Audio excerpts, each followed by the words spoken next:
Harayo pa, makikita na ang madakmol nga aso tungod han sunog. Nahiabdan pa han news team adton pagburbligay ang mga residente. Paghapot ang ira mga gamit, pagpagawa sa iratag sa tag sa nga panimalay, nakip na ang ira mga panindahan pipira nga mga establishmento.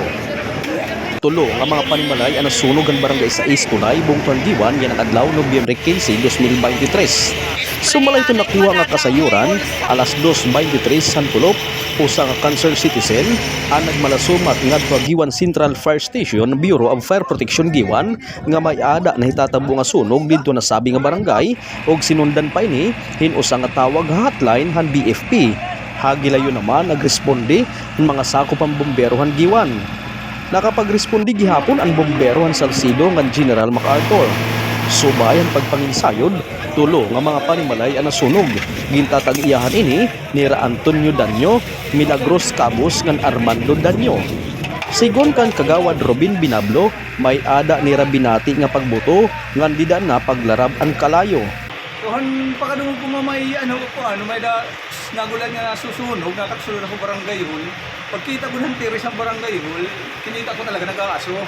So, kinuha ko yung fire extinguisher, siniyang kong sekretary nga tawag Bureau of Fire, tapos sumunod na ako nga ni.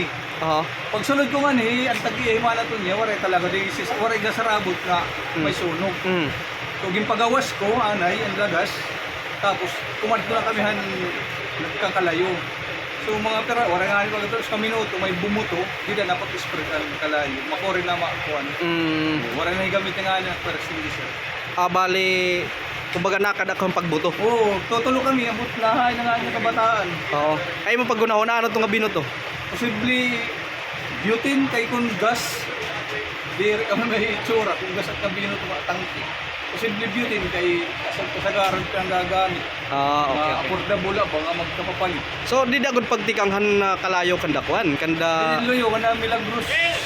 Tapos anlo yung nga balay, diri ini nga napuruhan niya na. Diri niya nang ongoing ang susunod.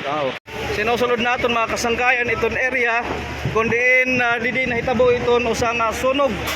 Waray naman ay sumat nga inawat niya kinabuhi kundi adton Danyos lahan tulo nga mga balay nga nasunog ug padayon pa nga ginaaling susunod han mga taga-bombero kung ano ang naging kausan sunog ngan kun pera ang naging danyos. Nahideklara naman nga fire out ang sunog antes pa mag alas 5 hiniya nga kulop mismong adlaw han panhitabo.